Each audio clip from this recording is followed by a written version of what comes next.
तुमच्यावरती या देशातल्या जनतेची, नागरिकांची नजर आहे आणि त्यांच्या नजरेमधून या न्याय व्यवस्थेची प्रतिष्ठा खराब होईल अशी प्रत्येक गोष्ट तुम्ही टाळायला हवी. तुम्ही टाळली नाहीये.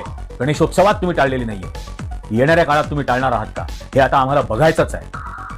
आणि तुम्हाला तुमची निष्पक्षता, या न्याय व्यवस्थेबद्दलची बांधिलकी, या संविधानाच्या बद्दलची बांधिलकी आणि कर्तव्य जर तुम्हाला दाखवायचं असेल, तुम्ही निभावता, तर येणाऱ्या काळातले सर्व निर्णय इतके निष्पक्षपणाने द्या की पुन्हा कोणी पक्षपाती होण्याची धमक दाखवणार नाही. तो असा आहे की आपल्याला सर्वांना माहिती आहे की गणेशोत्सव चालू आहे देशामध्ये, महाराष्ट्रामध्ये विशेषतः, आणि मराठी लोक जिथं जिथं आहेत तिथं हा गणेशोत्सव साजरा करत आहेत. त्यातच सर्वोच्च न्यायालयाचे चीफ जस्टिस चंद्रचूड यांच्या घरीही गणपती बसलेला आहे आणि तो ते गणपती बसवतात हेही माहीत नव्हतं, कारण ते आता गेली 2 वर्षापासून भारताचे चीफ जस्टिस आहेत. पण यावर्षी मात्र त्यांच्या गणपतीच्या घरातल्या बसवलेल्या गणपतीला आरती करण्यासाठी, दर्शन घेण्यासाठी म्हणून नरेंद्र मोदी गेले. आणि नरेंद्र मोदी नुसते गेले नाहीत, नरेंद्र मोदी नेहमीच्या त्यांच्या प्रथेप्रमाणे सोबत कॅमेरामन, फोटोग्राफर यांनाही घेऊन गेले. त्या सगळ्या व्हिजिटचा त्यांनी व्हिडिओ रेकॉर्ड केला आणि नरेंद्र मोदींनी तो व्हिडिओ बाहेर ट्विट केला आणि ते जे फोटोग्राफ्स आहेत ते ट्विट झाले. आता प्रश्न असा येतो की त्या माणसाला, या देशाच्या पंतप्रधानाला तर या देशाच्या संविधानाची बिलकुल पर्वा नाही, बिलकुल पर्वा नाही आहे. त्यांनी किती वेळेला या संविधानाचं भंग केलेला आहे याची अनेक उदाहरणं आहेत. म्हणजे अगदी पंतप्रधान झाल्यानंतर सर्वात पहिले त्या सायन्स काँग्रेसमध्ये त्यांनी जेव्हा गणपती ही प्लॅस्टिक सर्जरी असं बोलले, तेव्हा त्यांनी पहिला संविधानाचा भंग केलेला होता या देशातल्या. कारण या देशाची प्राथमिक संविधानाने सांगितलेली कर्तव्य, कॉन्स्टिट्युशनल ड्युटीज ज्याला आपण म्हणतो, त्या ड्युटीज मधला एक भाग आहे की या देशामधला वैज्ञानिक दृष्टिकोन हा वाढीस घालायला हवा. आणि गणपती ही प्लास्टिक सर्जरी आहे असं सांगणं हा वैज्ञानिक दृष्टिकोन वाढवणं नाही. गणपती ही ऑर्गन ट्रान्सप्लांट आहे असं म्हटलं असतं तर आपण म्हटलं असतं हे वैज्ञानिक दृष्ट्या करेक्ट आहे, कारण एक वेगळा ऑर्गन बसवलाय. पण त्यांना याचंही भान नाहीये किंवा ज्ञान नाहीये, त्यामुळे ते त्याला सरळ प्लास्टिक सर्जरी म्हटले. आणि असं प्लास्टिक सर्जरी असलेल्या गणपतीच्या आरतीसाठी अचानक यावर्षी गेल्या 10-11 वर्षामध्ये पहिल्यांदा नरेंद्र मोदी अशी आरती करायला गणपतीची कोणाकडे तरी गेले, हे आपल्याला पाहायला मिळालं. त्यात बऱ्याच गोष्टी सिम्बॉलिक नरेंद्र मोदींनी केलेल्या होत्या. म्हणजे नरेंद्र मोदींनी त्या दिवशी धोतर घातलं होतं, त्याच्यावरती सदरा घातला होता, त्यावर त्यांनी मराठी लोक घालतात तशी टोपी घातली होती, महाराष्ट्रातली जशी असते. हे सगळं सिम्बॉलिक होतं. आणि गणेशोत्सव महाराष्ट्रात साजरा केला जातो. गणेशोत्सव हे बंगाली साजरा करत नाहीत, पंजाबी साजरा करत नाहीत, तामिळ साजरा करत नाहीत, तेलुगू करत नाहीत, कोणी करत नाही. गणेशोत्सव हा महाराष्ट्रात साजरा होतो आणि महाराष्ट्रात निवडणुका आहेत. म्हणून हा सिम्बॉलिझम दाखवायला ते चंद्रचूडांच्या घरी गेले. ते गडकरींच्या घरी नाही गेलेत किंवा या आधीच्या चीफ जस्टिसच्या घरी कधीही गेले नाहीत. अशा प्रकारे गणेशोत्सव म्हणा, दुर्गापूजा म्हणा, गोगोईंच्या घरी अशा साजऱ्या करायला गेले नाहीत. ते चंद्रचूडांच्या घरी गेले गणेशोत्सव साजरा करायला, कारण त्यांना एक सिम्बॉलिझम दाखवायचा होता. या सगळ्या प्रकारामध्ये मोदींचं काहीच नुकसान झालेलं नाही. तो एक अत्यंत कपटी राजकारणी आहे आणि त्यांनी त्यांचं कपट केलं. त्यांनी तो व्हिडिओ रेकॉर्ड केला, तो व्हिडिओ त्यांनी सोशल मीडियावरती टाकला, त्यांच्याकडून हा सोशल मीडियावरती आला मुळामध्ये. नाही तर चीफ जस्टिसच्या घरामध्ये पंतप्रधान आलेला असताना रस्त्यावरचा फोटोग्राफर आणि कॅमेरामन आत नाही जाऊ शकत. याचा अर्थ तो यांनी तिथं नेलेला होता. आणि नेहमीप्रमाणे आईच्या वाढदिवसाला किंवा स्वतःच्या वाढदिवसाला सुद्धा हा माणूस साजरा करायला जायचा आईकडे, त्याबरोबर फोटोग्राफर आणि कॅमेरामन घेऊन जायचा. आईला बँकेच्या लाईनमध्ये उभं केलं, त्याही वेळेला यांनी इन्शुअर केलं की तिला लाईनमध्ये उभे करून त्याचे फोटो काढले जातील आणि ते सगळीकडे प्रसिद्ध होतील. 92 वर्षाची म्हातारी बाई कशी लाईनमध्ये उभी आहे. हा अत्यंत कपटी राजकारणी आहे. आणि त्यांनी भारताच्या चीफ जस्टिसच्या घरी अशा प्रकारे जाऊन, आणि गेले तर गेले, एकटे गेले असते, आरती केली असती, दर्शन घेतलं असतं, प्रसाद खाल्ला असता, निघून गेले असते, काही प्रॉब्लेम नव्हता. कोणाला हे कळणार नव्हतं. चीफ जस्टिस काही सोशल मीडिया अकाउंट चालवत नाहीत या देशाचे, त्यामुळे हे चीफ जस्टिस काही बाहेर बोलणार नव्हते की हे येऊन गेले. पण मी त्यांच्याकडे गेलो हे यांना दाखवायचं होतं, म्हणून त्यांनी हे सगळं कारस्थान याच्या पाठीमागे रचलं. त्यांनी त्याच्यातून तो बाहेर काढला. आता त्यांना या संविधानाची पर्वा नाही. संविधानाने अत्यंत सुस्पष्ट शब्दामध्ये लिहिलेलं आहे की हे जे 3 पिलर्स आहेत डेमोक्रेसीचे, हे इंडिपेंडंट आहेत. ज्युडिशियरी इंडिपेंडंट आहे या लेजिस्लेचर पासून. लेजिस्लेचरचे प्रमुख नरेंद्र मोदी आहेत आणि ज्युडिशियरीचे प्रमुख चंद्रचूड आहेत, DY चंद्रचूड. तर हे 2 प्रमुख इंडिपेंडंट आहेत. हे एकमेकावरती इन्फ्लुएन्स करू शकत नाहीत. यांनी एकमेकावर प्रभाव टाकायचा नाही. असंही असताना या संविधानाची पर्वा न करता हे त्यांच्या घरी गेले. पण यांना तर संविधानाची पर्वा नाहीये, पण चंद्रचूडांना पण नाहीये. या देशाच्या चीफ जस्टिसला सुद्धा संविधानात्मक कर्तव्याची भान नाहीये. येऊ कसं दिलं? जरी यांनी निरोप पाठवला असेल की मी येणार आहे, यांनी निरोप परत पाठवायचा होता येऊ नका म्हणून. हे योग्य नाही. न्यायमूर्ती छगला होते, डॉक्टर राजेंद्र प्रसाद देशाचे राष्ट्रपती असताना, आणि दोघं वर्गमित्र. आणि ज्या वेळेला राजेंद्र प्रसाद त्यांच्या ठिकाणी गावात शहरात जाणार आहेत हे समजलं, त्यावेळेला छगलांनी त्यांना जेवणासाठी निमंत्रण दिलं राष्ट्रपतींना.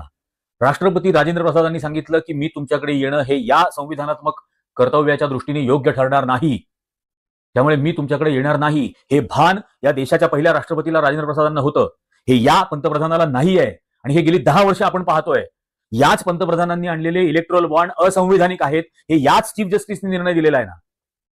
हे असंवैधानिक काम करणाऱ्या माणसाला आपल्या घरी येऊ द्यायचं, हे भान चंद्रचूडांनी ठेवायला हवं होतं. यात नुकसान मोदींचं काही झालं नाही. पहिल्या मिनिटापासून हा व्हिडिओ आणि फोटोग्राफ बाहेर आल्यापासून पहिल्या मिनिटापासून सर्वत्र टीका सुरू झाली की चंद्रचूड देशाचा सर्वोच्च न्यायालयाचा चीफ जस्टिस हा विकला गेला आहे. बदनामी त्यांची झाली, चंद्रचूडांची याच्यामध्ये बदनामी झाली. त्यांना हे भान ठेवायला हवं होतं. आणि या देशाच्या सर्वोच्च न्यायालयाच्या चीफ जस्टिसचा अपमान नरेंद्र मोदींनी केला. अशा पद्धतीने त्या अपमानास कारणीभूत ठरले. अबेटमेंट ऑफ ह्युमिलिएशन हे नरेंद्र मोदी ठरले. सुप्रीम कोर्टाने संविधानात सांगितलेल्या या जबाबदारीच्या व्यतिरिक्त सुप्रीम कोर्टाने कोड ऑफ कंडक्ट सांगितले या देशातल्या जजेससाठी. ते कोड ऑफ कंडक्ट काय सांगतात? Integrity and independence. जजेस must uphold the integrity and independence of Indian judiciary. भारतीय न्याय व्यवस्थेचं स्वातंत्र्य अबाधित राखणं हे या जजेसचं कर्तव्य आहे. आता हे स्वातंत्र्य प्रभावित होऊ शकतं असा निष्कर्ष जर लोक काढत असतील तर याला जबाबदार कोण आहे? चंद्रचूड जबाबदार आहेत आणि नरेंद्र मोदी जबाबदार आहेत. हे स्वातंत्र्य धोक्यात आणलेलं आहे अशा पद्धतीने जाऊन. दुसरी, जजेस must avoid impropriety and the appearance of impropriety. म्हणजे अशा इम्प्रोप्रायटीचा आभास निर्माण होणं सुद्धा त्यांनी टाळलं पाहिजे. इथं आभासाचा विषयच नाहीये. डोळ्यासमोर घडलेली घटना दिसते, त्याचा व्हिडिओ हेच ट्विट करतायत. हे दुसरं कोड ऑफ कंडक्टचं व्हायोलेशन त्यांनी केलेलं आहे चीफ जस्टिसने. जजेस must refrain from political activity that is inappropriate for the judicial office. अशा कुठल्याही राजकीय गोष्टीपासून यांनी अलिप्त राहणं गरजेचं आहे. ही राजकीय गोष्ट आहे की नाही? 100% ही राजकीय गोष्ट आहे. नरेंद्र मोदींनी या मराठी वेशामध्ये टोपी बिपी घालून, धोतर घालून चीफ जस्टिसच्या घरी जाणं आणि लगेच ते बाहेर सोशल मीडियावरती आणणं हे राजकीय कृत्य आहे. याच्या मागचा हेतू राजकीय आहे.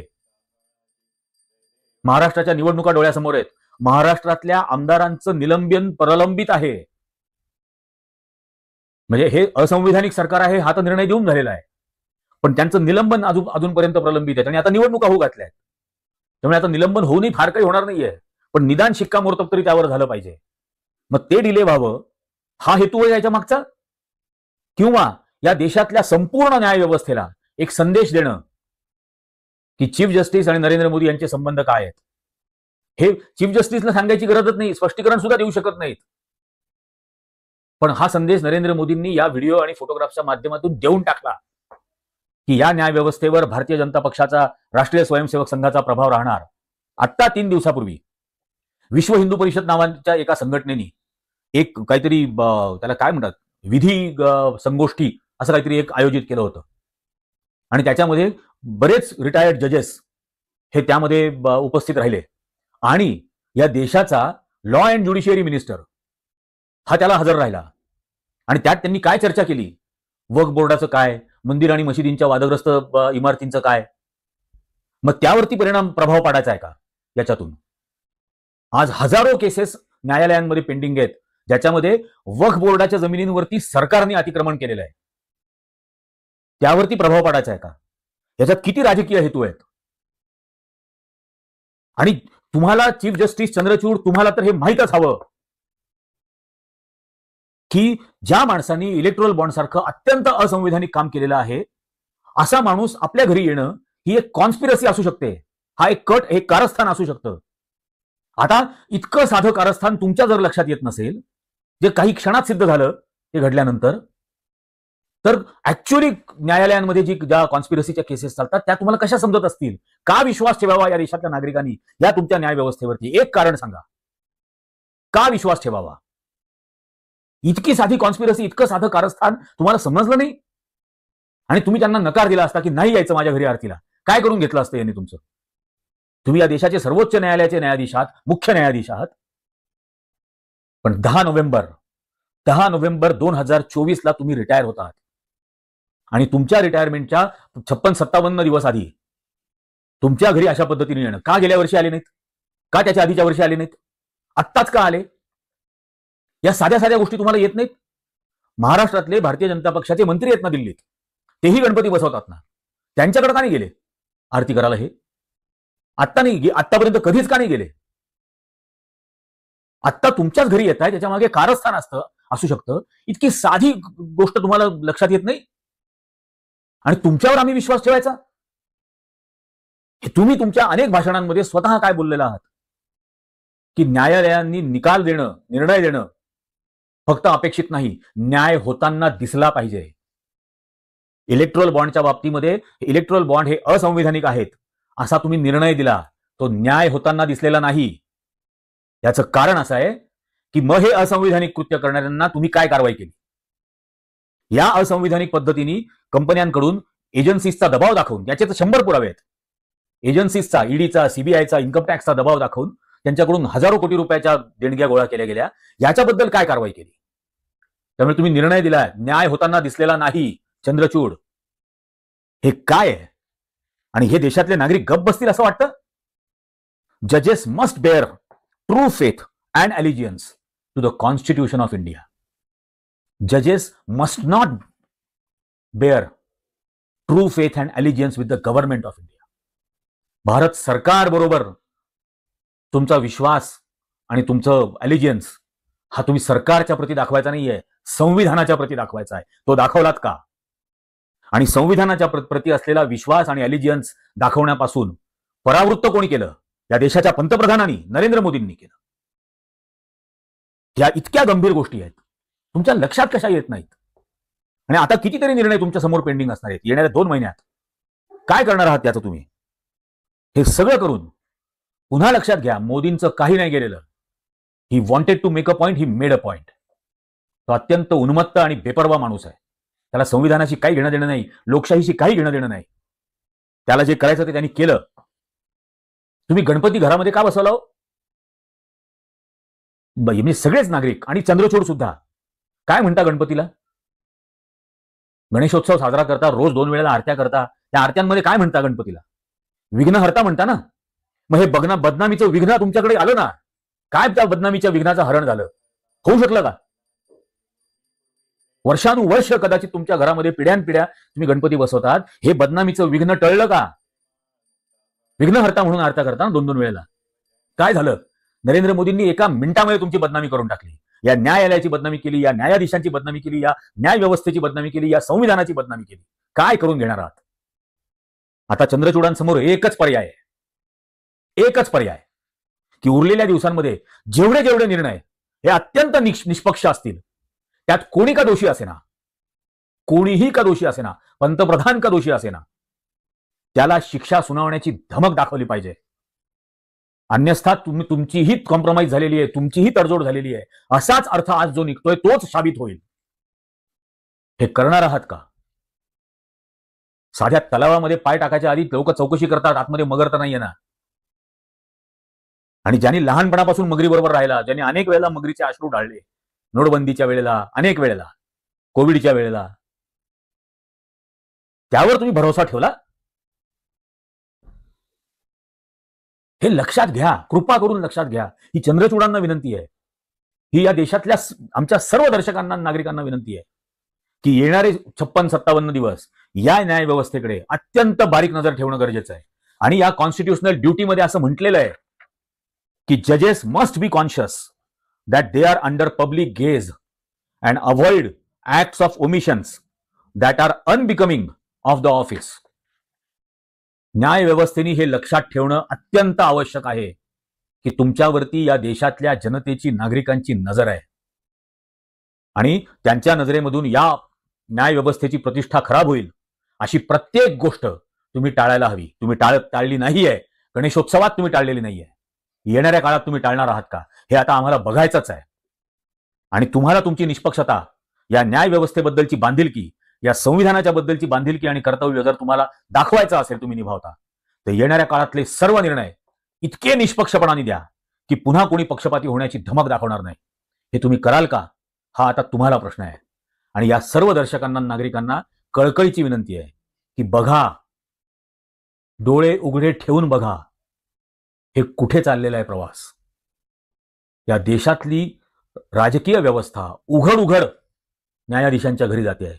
पंतप्रधान चीफ जस्टिसच्या घरी जातोय, उद्या मुख्यमंत्री हायकोर्टाच्या जस्टिसच्या घरी जाईल, उद्या एखादा महापौर डिस्ट्रिक्ट कोर्टाच्या न्यायाधीशाच्या घरी जायला लागेल. हे व्यवस्थेला इंडिपेंडंट स्वतंत्र राखण्यासाठी हे योग्य ठरेल का? असं होणं, अशा प्रकारचा हस्तक्षेप हा योग्य ठरेल का? आणि हा जर ठरवू द्यायचा नसेल तर काय करायला हवं हे तुम्हाला पुन्हा पुन्हा सांगण्याची गरज नाही. आज जागे व्हा, आज जागे व्हा, नाहीतर येणारा काळ माफ करणार नाही. ही पुन्हा कळकळीची विनंती.